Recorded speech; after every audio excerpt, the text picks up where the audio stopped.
Hi everyone, and welcome back to my weekly reading updates. So this week has been this past week has been kind of a weird week where I read a lot but didn't finish like anything.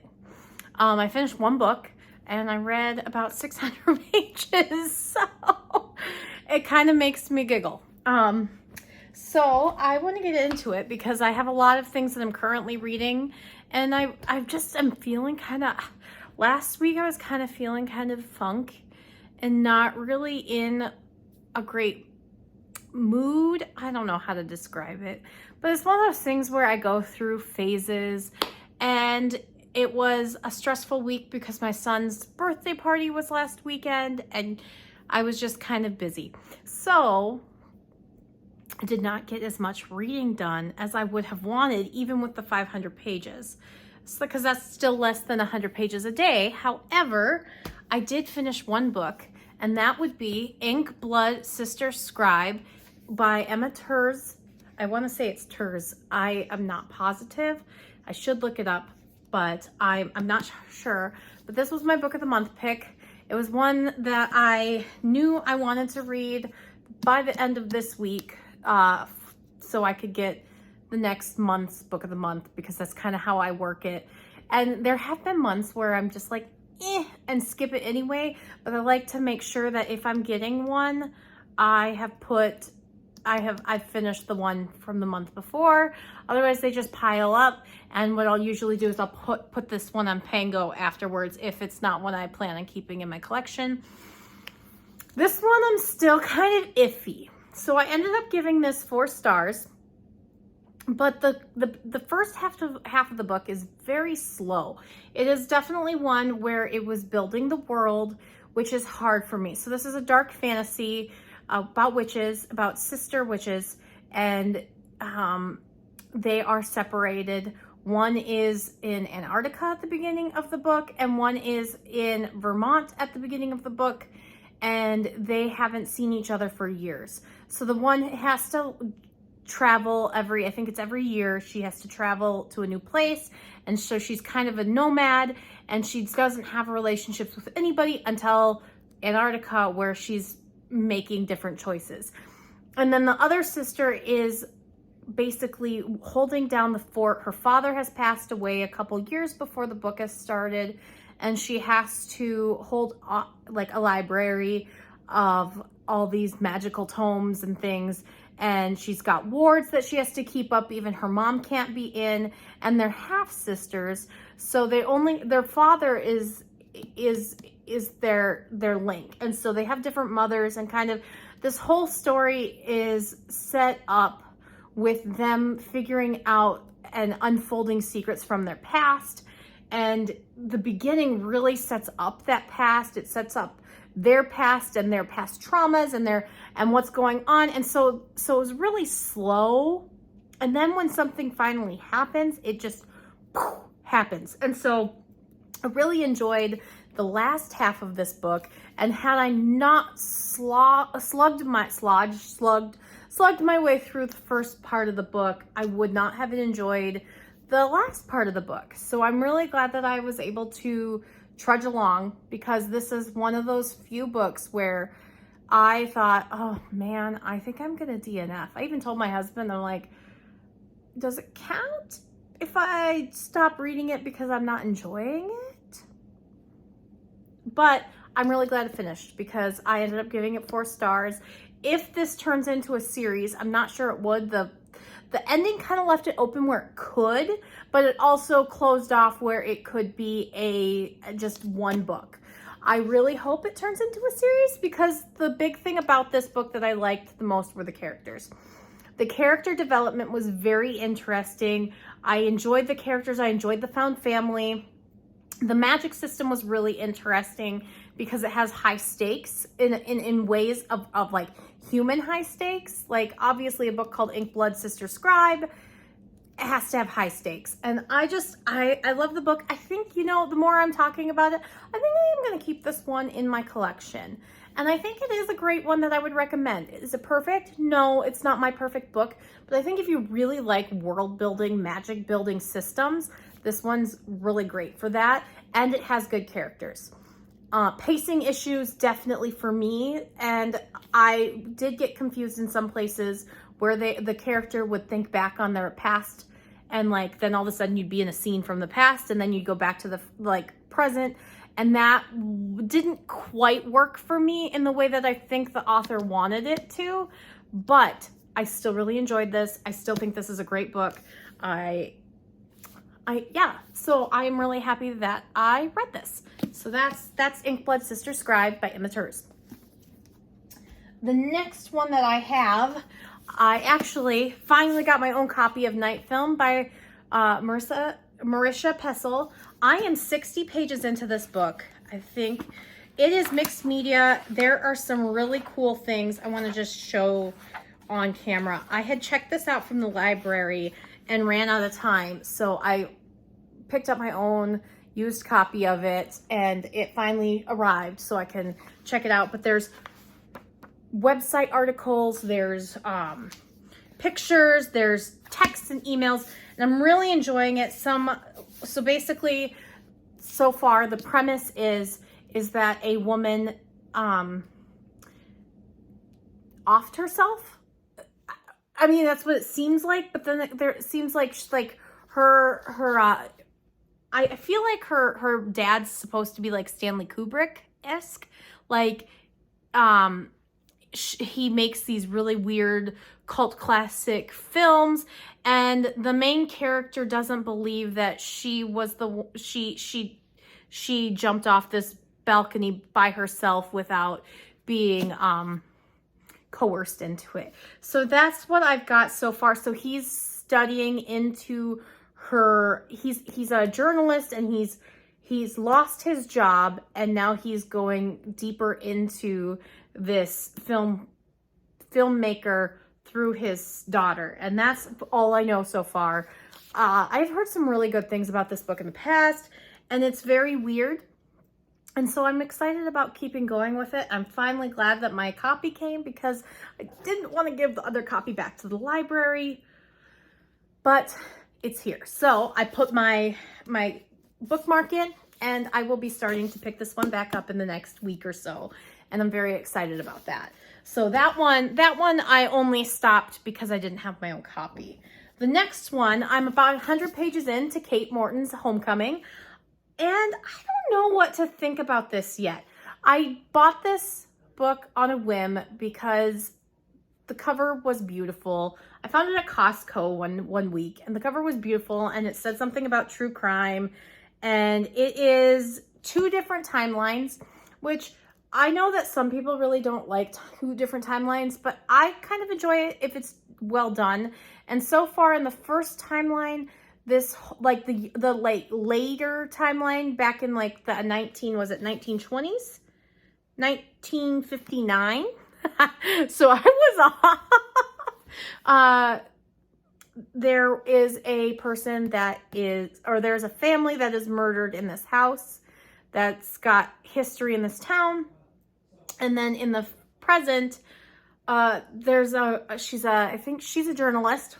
I'm reading a lot of journalists. She's a journalist or a writer of some sort, and she is trying to find her next story, and she's going back home. So she's writing her next story from going back home, Homecoming. So I'm very curious to see how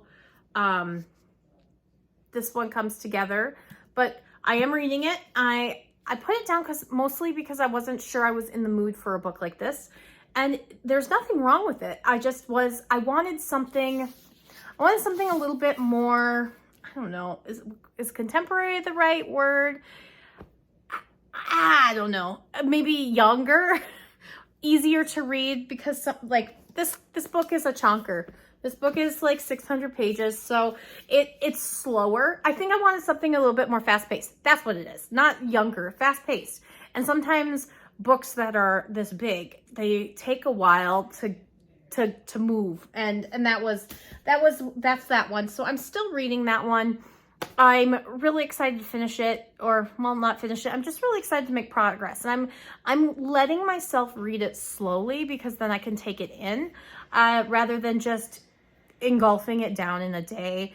I'm letting it sink in. I'm trying to just like, I want to really feel the story and get to know the characters because it is such a longer book. And the last one I'm reading is Starlings by Amanda Linsmeyer. This is an advanced reader's copy from NetGalley that I picked up, I think 2 weeks ago. And it comes out, I think it comes out today or this week.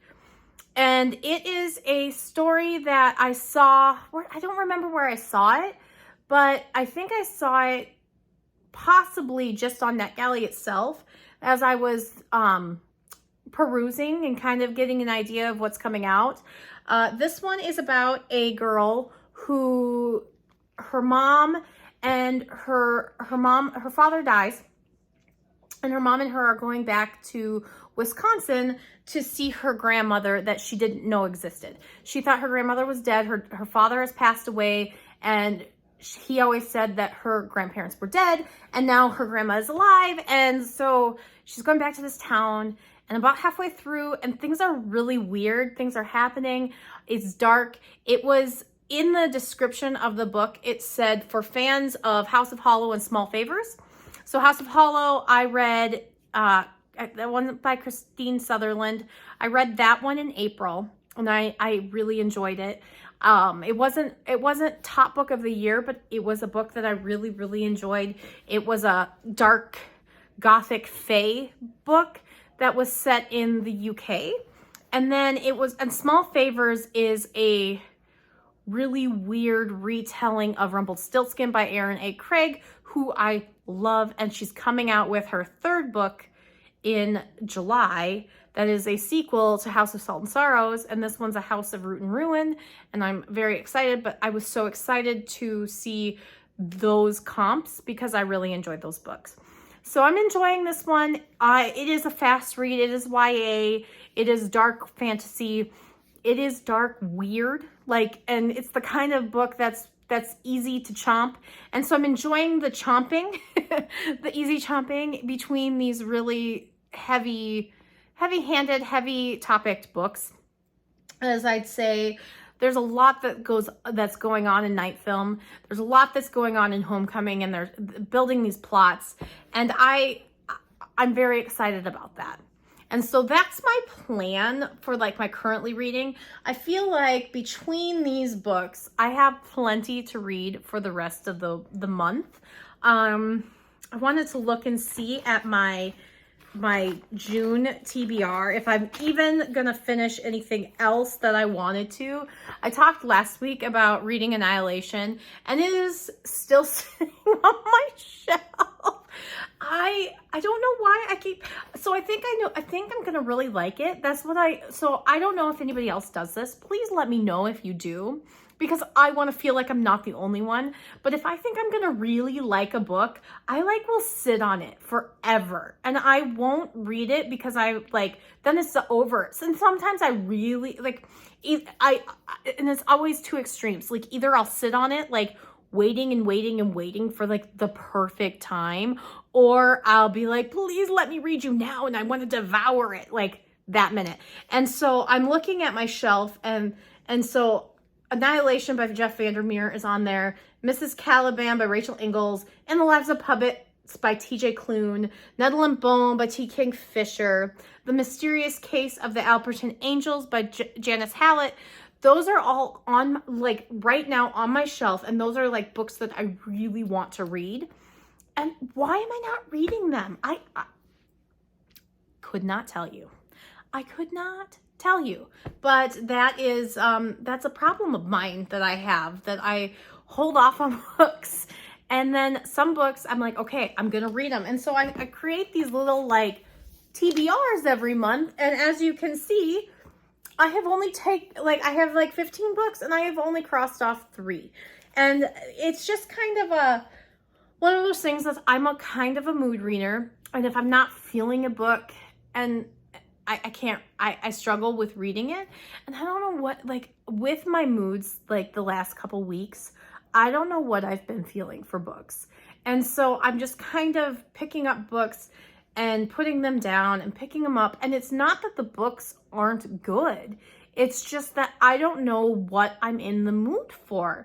I don't know what stories I want to feel. And then I get to the point where I'm like, do I like books? And of course I like books. I love story. And I get that way too with my art. And so I think it's just a mental thing. And I'm sure other people go through this. It's just one of those things where it's hard for me because reading is such a pastime. So I am enjoying just letting myself read one book a week. And that's okay. I don't have to read 3-4 books a week and still like feel like I'm not accomplishing something. Is that what I'm worried about? I don't know. I just know that that's kind of what's going on. I also think I'm reading a lot of physical books, which makes a difference for my movement in books because I usually like to listen to audiobooks. And I did consume some of Ink Blood Sister Scribe through audio, and the audiobook was fantastic. A+. And so I think the audio narrator really helped because I can run around cleaning while I'm reading or listening to the book. And so the one book that I have from the library that just popped up, literally right before this video was, I think it was called The Last Words by Taylor Adams. I've heard mixed reviews on this one. I had mixed feelings on No Exit by the same author, but I'm going to give him one more shot and see if I liked this book, or see if I like this book. And if not, I don't think I'll pick up another book by him. But this one at least is audio, so I can listen to it while I'm doing my daily cleaning, which is really important to me right now. I really want to make sure that while I'm not working over the summer, my house gets to a point where it's just only maintenance during the rest of the year. And that is my goal that's one of my goals for the summer. And so I've been making list after list after list of like cleaning, reading some like old books, or like little snippets, not the whole book, but I'm reading old like snippets for books from like Good Housekeeping in the 1920s, thanks to YouTubers. And it's just kind of one of those things where I'm like, all right, I'm going to get my house organized. I'm going to find places for everything. I've been spending a lot of my little bit of extra funds on things like shelves. And I have an art cart that I got last month. And so things are starting to look so much better in my house. Like I'm looking around and the floors are vacuumed, the toys are picked up, and I just feel better when things are clean. And I am starting to understand why people like it that way. I just have never been good at it, so I really need to train myself. And so that's what I'm doing, and that's what I'm excited about. And yeah, so this is my week wrap up. There's not a whole lot going on, but I also am pretty impressed with myself that I pushed through, finished a book I enjoyed. It won't be a favorite. I don't even think it will be a favorite of the month, because it was only 4 stars and I want to make sure my favorites of the month are my 5-star books. But I'm happy. I'm happy with where I'm going, and I'm happy with what I'm reading. And that, I think, is the most important part of reading journeys, right? And every week isn't always the perfect week. But that's okay, because there's this week and I'm already halfway through a book.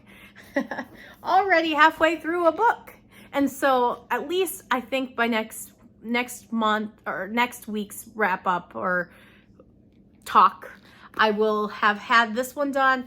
I will have my essay collection by my professor done, and we'll see what else, because who knows what I'll be in the mood for by the end of the week, because things change really fast for me.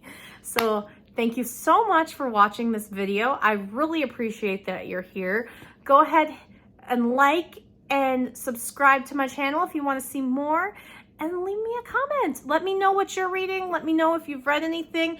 If you have read Ink Blood Sister Scribe already, since it is a new release, I'd love to hear your opinions, or any of the other books that I am currently reading. Have a great day. Bye, guys.